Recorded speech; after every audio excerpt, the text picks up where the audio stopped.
Un sondage explosif des Américains et des Britanniques révèle: l'Afrique rejette la France et soutient le Niger et la Russie. Au nom de qui et pour qui la CEDEAO veut-elle entrer en guerre contre le Niger? Pour les Nigériens?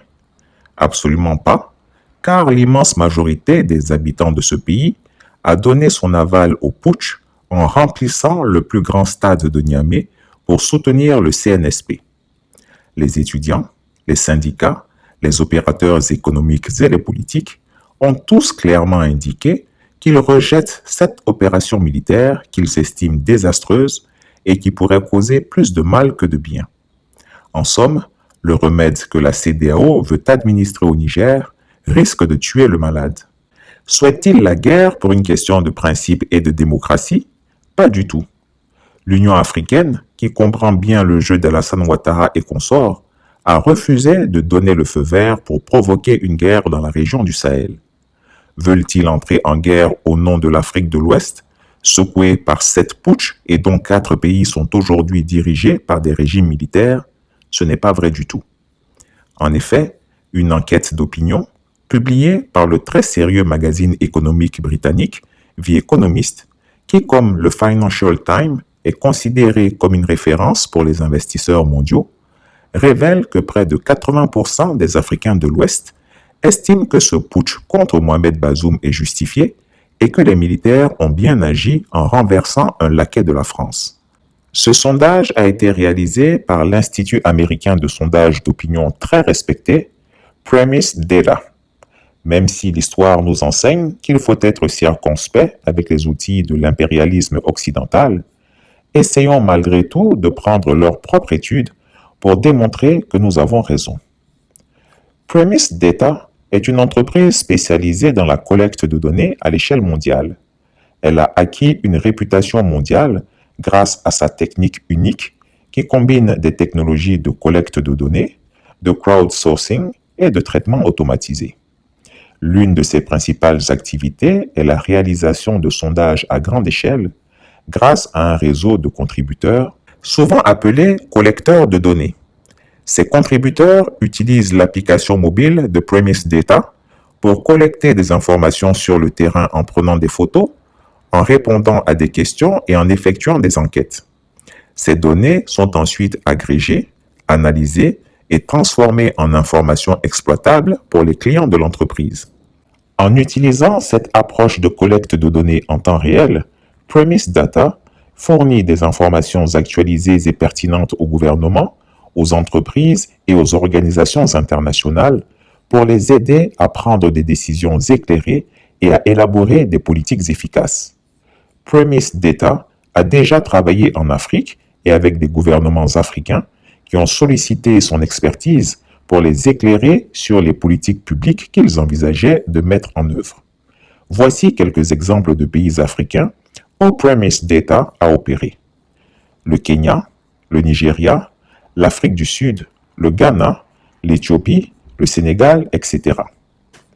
Que dit ce sondage sur la situation au Niger, publié le 23 août 2023 et intitulé « Coq et Dodolkou », qu'on pourrait traduire par « coup d'État anti-cocorico ». 2 tableaux présentent une synthèse de cette enquête d'opinion, révélant des informations intéressantes. Dans le premier tableau intitulé « The military junta's action in Niger was justified », ce qui signifie « l'action de la junte militaire au Niger était justifiée ». On apprend que, au Mali, près de 78% d'opinions favorables. Au Ghana, nous avons près de 65% d'opinions favorables. Au Nigeria, ce sont près de 60% d'opinions favorables et en Côte d'Ivoire, ce sont près de 55% d'opinions favorables. La moyenne générale des opinions favorables est donc d'environ 64,5%. Cela est significatif dans une sous-région qui a connu plusieurs putschs sans effusion de sang, à l'exception peut-être de la Guinée-Conakry. Il est donc évident que la très grande majorité des peuples d'Afrique de l'Ouest estiment que les militaires ont bien fait de chasser Mohamed Bazoum du pouvoir et qu'il a obtenu ce qu'il méritait. Ces peuples considèrent ces putschs comme étant les bienvenus. Même en Côte d'Ivoire, la majorité des personnes sondées a une opinion favorable de ce putsch. Pourtant, la Côte d'Ivoire du dictateur Ouattara est réputée être une oasis de stabilité dans un océan de coups d'État. Paradoxalement, les Ivoiriens indiquent majoritairement qu'ils soutiennent les coups d'État anti-français qui ont eu lieu dans la sous-région. Le deuxième tableau est intitulé « Which country or institution do you trust most ?» ce qui signifie « À quel pays ou institution faites-vous le plus confiance ?» Les pays et les institutions mentionnés sont les suivants. La Russie. Au Mali, plus de 70% de personnes ont confiance en la Russie. En Côte d'Ivoire, près de 40% de confiance. Au Ghana, près de 15%. Au Nigeria, près de 10% de confiance. Le pourcentage moyen de confiance accordé à la Russie est donc d'environ 33,75%. La France. Au Mali, ce sont environ 5% de confiance. En Côte d'Ivoire, environ 20%. Au Ghana, environ 2% de confiance. Et au Nigeria, environ 2% de confiance. Le pourcentage moyen de confiance accordé à la France est d'environ 7,25%. Les Nations Unies. Au Mali, environ 5% de confiance. En Côte d'Ivoire, environ 18%. Au Ghana, environ 20%. Et au Nigeria, environ 22% de confiance.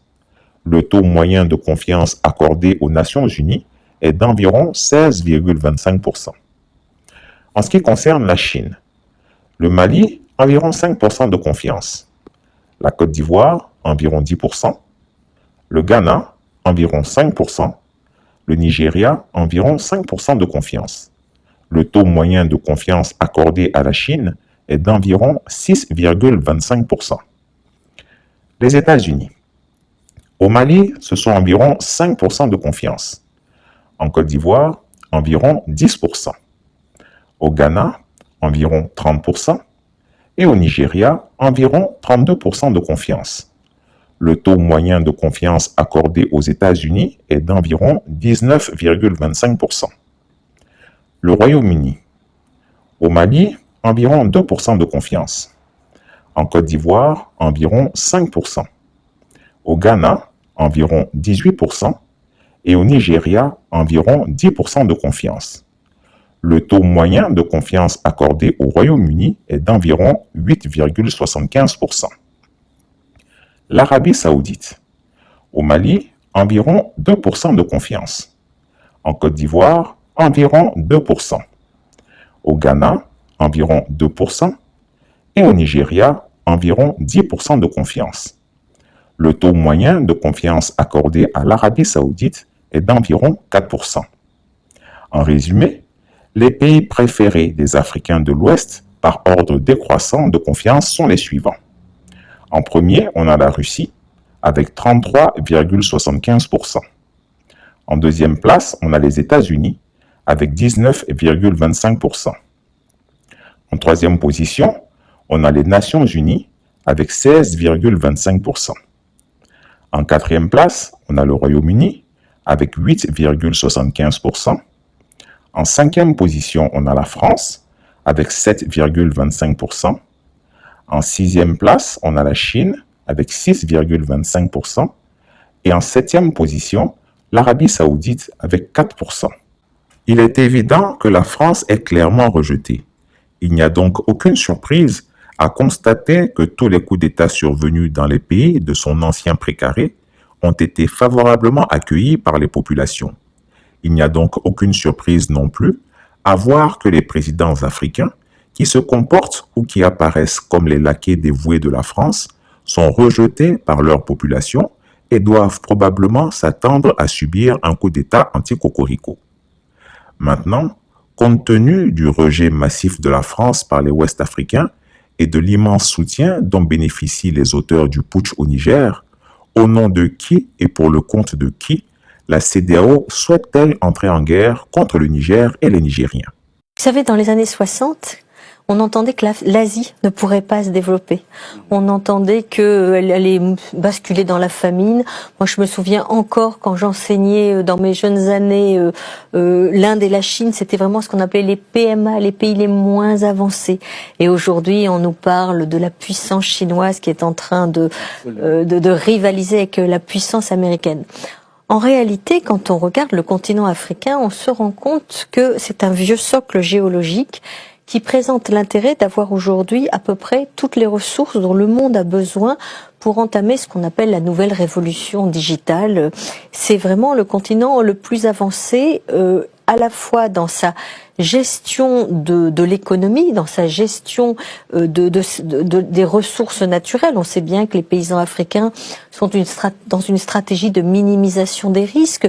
On sait bien à quel point ils ont depuis très longtemps mis au point des systèmes pour essayer de faire face aux aléas. Mais le continent africain aujourd'hui, ce dont il souffre, mais c'est aussi un atout, c'est que la moitié de la population a moins de 15 ans. Comment voulez-vous gérer un pays où la moitié de la population a moins de 15 ans?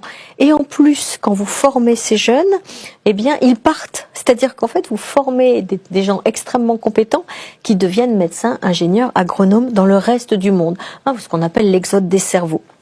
Donc, on a aujourd'hui une sorte de, de recul qui fait qu'on a l'impression que l'Afrique est très difficile à développer. En réalité, ma conviction, c'est que dans 30 ans, on regardera ça en disant, mais quand on pense que cette Afrique, on pensait qu'elle ne se développerait jamais, alors qu'en réalité, qu'il s'agisse des personnes âgées qui sont prises en charge en Afrique, qui ne sont pas livrées elles-mêmes, qu'il s'agisse des mécanismes de solidarité, qu'il s'agisse des mécanismes de résistance et de résilience face aux chocs climatiques, qu'il s'agisse de la capacité à adopter très vite l'innovation dans ce qu'on appelle le saut de grenouille, on a l'impression qu'il suffit effectivement qu'il y ait un déclic qu'on voit dans certains pays, parce qu'il y a certains pays aujourd'hui qui sont très avancés, très avancés. Malheureusement, ce sont plutôt des pays où les dirigeants sont un peu autoritaires, mais nous avons aussi des démocraties très avancées. Pour moi, le jour où l'Afrique apprendra à gérer intelligemment tous ces gens qui veulent, tirer parti de ces richesses en faisant jouer les concurrences et les convoitises chinoises, indiennes, turques, israéliennes, françaises, anglaises, américaines, comme le font d'ailleurs déjà certains pays, elle deviendra la première puissance mondiale parce qu'elle aura à la fois la jeunesse, la démographie, les matières premières et la capacité à gérer la nature.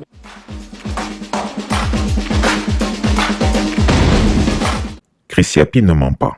Retrouvez Chris Yapi sur ses 2 chaînes YouTube, sa chaîne Dailymotion, Instagram et VK.